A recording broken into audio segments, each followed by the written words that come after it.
Վրաստանի վարչապետ Իրակլի Գոբախիձեն հանդիպել է Միացյալ Նահանգների պետքարտուղարի տեղակալի օգնական Սոնատա Քոլթերի հետ։ Հանդիպան ընթացքում հատուկ շեշտադրում է արվել կապակցվածության նշանակության եւ միջին միջանցքում Վրաստանի դերի վրա։ Գոբախիձեն եւս մեկ անգամ հաստատել է Վրաստանի կառավարության պատրաստակամությունը վերսկսելու երկկողմ հարաբերությունները, թարմացնելու ռազմավարական գործընկերությունը մաքուր էջից, հստակ ճանապարհային քարտեզով, որը կկենտրոնանա շոշափելի արդյունքների վրա։ Հանդիպումը մեկնաբանել է Վրաստանի արտաքին գործերի նախարար Մակաբո Ջորիշվիլին։ Նրա խոսքով Միացյալ Նահանգների պետքարտուղարության պատվիրակության հետ քննարկվել են այն հարցերը, որոնք առանցքային են երկու երկրների միջև հարաբերությունների վերագործարկման համար։ Մակաբո Ջորիշվիլին նշել է, որ մայիսի վերջին սպասվում է Միացյալ Նահանգներից եւս մեկ պատվիրակության այց, որի շրջանակներում ավելի մանրամասն կքննարկվեն Վրաստանի եւ Միացյալ Նահանգների համագործակցության հետագա քայլերը։ Հատկանշական է, որ երկու կողմերն էլ գիտակցում են հարգանքի եւ պրագմատիկ համագործակցության վրա հիմնված հարաբերությունների շարունակման կարեւորությունը։ Ուրախալի է, որ ամերիկյան կողմից հնչում են նույն ուղերձները, ինչ հնչեցվել են վրացական կողմից։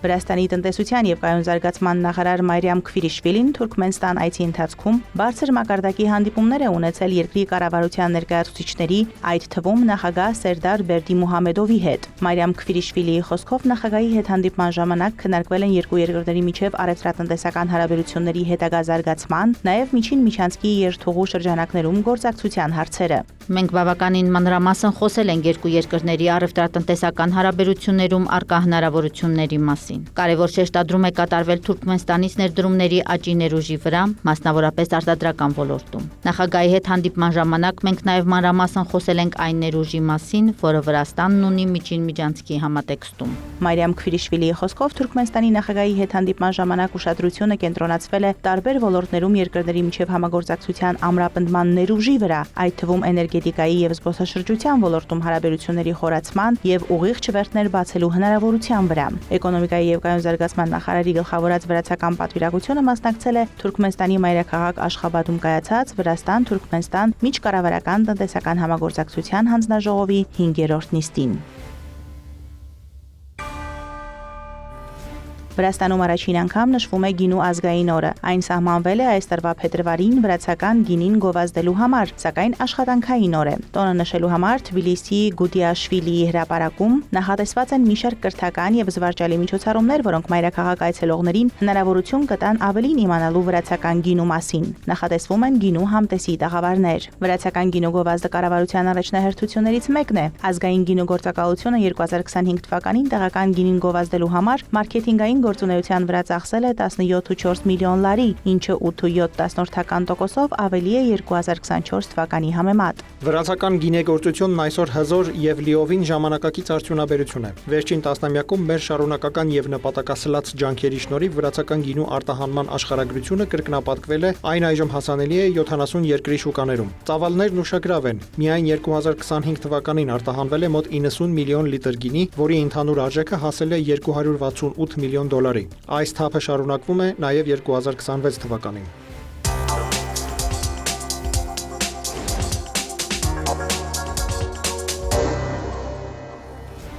Թուրքիայի նախագահ Ռեջեփ Թայիպ Էրդողանը ընդունել է Ալժիրի նախագահ Աբդելմեջիդ Թեբունին, որին դիմավորել են հանդիսավոր արարողությամբ։ Երկկողմ բանակցություններից հետո երկու երկրների առաջնորդները նախագահել են բարձր մակարդակի ռազմավարական հարցերի խորհրդի նիստը։ Հանդիպումից հետո նախագահ Էրդողանը եւ Թեբունը մասնակցել են համաձայնագրի ստորագրման արարողությանը եւ համատեղ մամուլի ասուլիսին։ Հայտնի է դարձել, որ Թուրքիան եւ Ալժիրը ստորագրել են 13 համաձայնագիր, որոնք վերաբերում են առևտրին, տրանսպորտին, լրատվամիջոցներին, աղետների կառավարմանը եւ արդյունաբերական համագործակցությանը։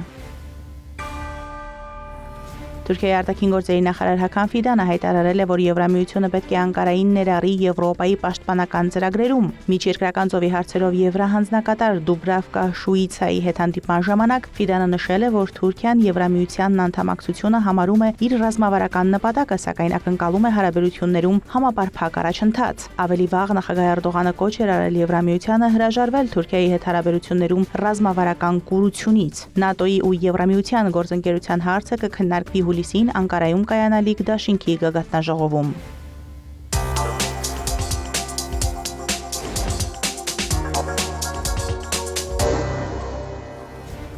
Միացյալ Նահանգները եւ Իրանը մեկ ամսյա հրադադարից հետո փոխադարձ հարվածներ են հասցրել։ Թեհրանից նշել են, որ ամերիկյան ուժերը թիրախավորել են Հորմուզի նեղուց մտնող 2 նավ, ինչպես նաեւ հարվածել են Իրանի տարածքին։ Տեղեկություններ կան, որ հարվածներ են հասցրել իրանական Քեշմ կղզու նավահանգստին եւ Բանդար Աբաս քաղաքին։ Ամերիկյան կողմը հայտնել է, որ կրակ են բացել ի պատասխան ամերիկյան ռազմանավերի վրա իրանական հարձակումների։ Սակայն Դոնալդ Թրամփը հայտարարել է, որ հրադադարը ուժի մեջ է եւ տեղի ունեցածը չի նշանակում ռազմական գործողությունների վերսկսում։ Նրանք փորձեցին խաղալ մեզ հետ, մենք ոչնչացրեցինք նրանց, ասել է Միացյալ Նահանգների նախագահը։ Մինչդեռ Թեհրանից հավաստիացնում են, որ զգալի վնաս են հասցրել ամերիկյան ուժերին։ Իրանական կողմը նախազգուշացնում է, անհրաժեշտության դեպքում կրկին կարձագանքեն։ Միացյալ Նահանգների նախագահը վերահաստատել է, որ Իրանին թույլ չի տրվի միջուկային զենք ձեռք բերել։ Դրա հավանականությունը զրոյական է, եւ նրանք դա գիտեն եւ համաձայնել են դրան։ Տեսնենք, պատրաստ են արդյոք ստորագրել այն։ Թրամփը նաև պնդել է, որ Իրանի հետ կարգավորման առաջարկը նախատեսում է, որ Թեհրանը կհրաժարվի միջուկային զենքից։ Դա ավելին է, քան մեկ էջանոց առաջարկը։ Դա առաջարկ է, որ ըստ էության ասում է, որ նրանք չեն ունենա միջուկային զենք։ Նրանք պատրաստվում են մեզ հանձնել միջուկային փոշին եւ շատ այլ բաներ, որոնք մենք ցանկանում ենք։ Հորմուզի նեղուցում փոխհրաձգության ֆոնին տեղեկություններ կան, որ բանակցությունները շարունակվում են։ Հաղորդվում է, որ այժմ Իրանը դիտարկում է կարգավորման ամերիկյան առաջարկը։ Վաշինգտոնի հիմնական պահանջներն են, որ Իրանը հրաժարվի միջուկային ծրագրից եւ բացի Հորմուզի նեղուցը։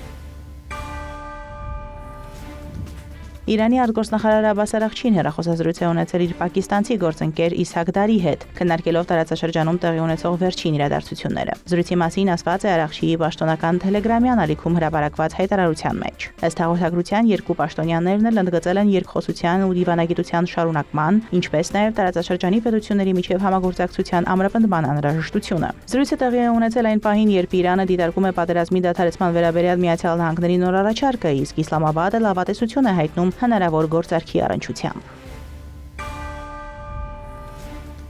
Իրանը փորձում է նավագնացային ընկերություններին ստիպել Հորմուզի նեղուցով անցնելիս պահպանել իր սահմանած կարգը, հակառակ դեպքում դրանց նավերը կթիրախավորվեն։ Այս մասին հայտնում է CNN-ը։ Նոր կարգի համաձայն նեղուցով անցնող բոլոր նավերը անվտանգ անցումն ապահովելու համար պետք է լրացնեն նավի մասին հայտարարագիրը, որը մշակել է Պարսից ծոցի եւ Հորմուզի նեղուցի վարչությունը։ Փաստաթուղթը կազմված է ավելի քան 40 հարցից։ Այն նավերից պահանջում է նշել անվանումը եւ նույնականացման համարը, հնարավոր նախկին անվանումները, ծագման եւ նպատակակետ երկիրը։ Նաեւ անհրաժեշտ է նշել գրանցված սեփականատերերի եւ օպերատորների, անձնակազմի անդամների քաղաքացիությունը, ինչպես նաեւ տեղեկություններ բեռի մասին։ Այս ամենը պետք է էլեկտրոնային փոստով ուղարկվի գերատեսչություն, նախքան նավը կկարողանա անցնել նեղուցով։